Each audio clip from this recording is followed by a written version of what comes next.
Just a quick video here about, sorry about the jiggling, about the people who are unwittingly married to secret society members. And everybody I know, including my own sister and my mother, two of my stepfathers were secret society members. Everybody I know, lost people, even Christians, are married to a secret society member. And some of them, it's no fault of their own. They are excellent, excellent Christians. But they have been deceived by the person who courted them. And I know many men who have been married to Eastern Stars or some other type of secret society member, as well as I've known women who have been married to secret society members. And they never knew it. My mother went to her grave never knowing that that her second and third husband were secret society members. And what's interesting is that some of these men and women, the secret society members, they, how to say this, they hate their spouse so much that they make the spouse's life miserable, either the Christian or the saved person. And I once knew an Eastern Star. I didn't know, of course, that she was an Eastern Star at the time, but we would go out to lunch and she would dog out her husband so horribly. I mean, I couldn't believe it. And she clearly had to vent to somebody. And her husband was one of the nicest people I've ever met in my life. And I couldn't figure out why this woman was tearing apart her husband when he was such a lovely, I mean, gentle, kind, every nice thing you could say about him. And conversely, some people are married to secret society members, and they have what appears to be on the surface a wonderful marriage, and they're happy, and their spouse doesn't torture them. Now, why that happens, I don't know. I think God has everything to do with it, actually. That he kind of steps in and makes the secret society member treat that person nice. It's one of the reasons divorce is so high in this country. Because you think, wow, he was so nice, or she was so nice when we were dating, and now this woman or this man hates me, doesn't care about me at all, is cruel to me. What happened to the person I married? So they get a divorce. And what happens then? Well, the secret society, whatever it is, who's ever running it, the Jesuits, the Masons, whoever, they say, well, let's find another mate for her. And so they send you another recruit. And once again, you find yourself married to a secret society member, never knowing that the person isn't who they purport to be. And these people, they're good. I mean, they're excellent at their acting.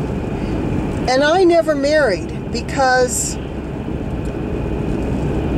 And there were two guys I dated who weren't secret society members, but I was too young. I was not interested in getting married, and they weren't saved Christians anyway. So my evil relatives would have stepped in there and tortured us and gotten us to divorce anyway. But what kept me from getting married is that I called my plan the 2-year plan. I wouldn't marry anybody until I had dated them 2 years. Because what I've learned is that they can act this act for a good year. But you have them act to keep this act for 2 years. They generally cannot do it. At least the younger ones can't. They don't have that much control. And suddenly little things start to seep into the relationship, and you're like, well, this person, he doesn't want to be married, to the same person for the rest of his life, and the same for a woman. And this one lawyer I used to work with, he said to me, well, after 3 years, the marriage was over. And I'm like, what kind of BS is that? The marriage is over.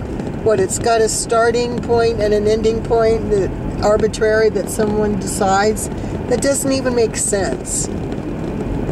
But he had married an Eastern Star, and to be, and he didn't want to admit the truth to himself. A lot of these people, I think they know something's really strange, but they can't put their finger on it, and they don't know how to cope with it, so, they just make up whatever makes them feel good. So, it's interesting how people can get sucked into these things. But so going back to my 2 years, I was on this 2-year plan, and nobody could pass the 2-year plan. Nobody. And so I never got married. And I am so, so grateful, because it says in the Bible there's going to be tears in heaven. And that's one of the reasons why there will be tears in heaven. People will get to heaven, well, obviously the Christians, and they're going to say, well, where's my mate? Where's my spouse? Where's my son? Where's my daughter? And they don't know that people in their family have joined the secret societies, and they didn't make it.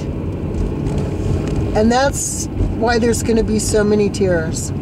And one woman, she died of cancer. She was a lovely, lovely Christian woman. Both her first and second husbands were secret society members. But her second husband, I must say, he was nice to her. She didn't suspect a thing. He seemed like a very decent man, in spite of his affiliations. But her son is secret society. His father was. That's why they were divorced. He couldn't treat his wife nice. And her son is a secret society member. And she's going to get to heaven and say, well, where's my son? And he pretends to be a Christian. After she died, he took over her YouTube channel. And he, drags out the Bible and this and that and pretends that he's a Christian. But he's not a Christian. No way. Sorry. You don't work for the New World Order and happily and be a Christian. It just doesn't happen. It's not feasible. It doesn't work. You can only have one master. So my advice for young people that are Christians contemplating getting married, we are so close to the end. I would advise, don't get married. Just don't. You'll find out the person is secret society. It's not going to work. You'll be miserable. And now is not the time to have your eyes taken off God, Jesus, and the Bible by somebody who's just going to create drama in your life for that very purpose. Okay? I see people, they're just so desperate to get married, and it's like, you'll be sorry. So that's all I have to say on that topic. Thank you.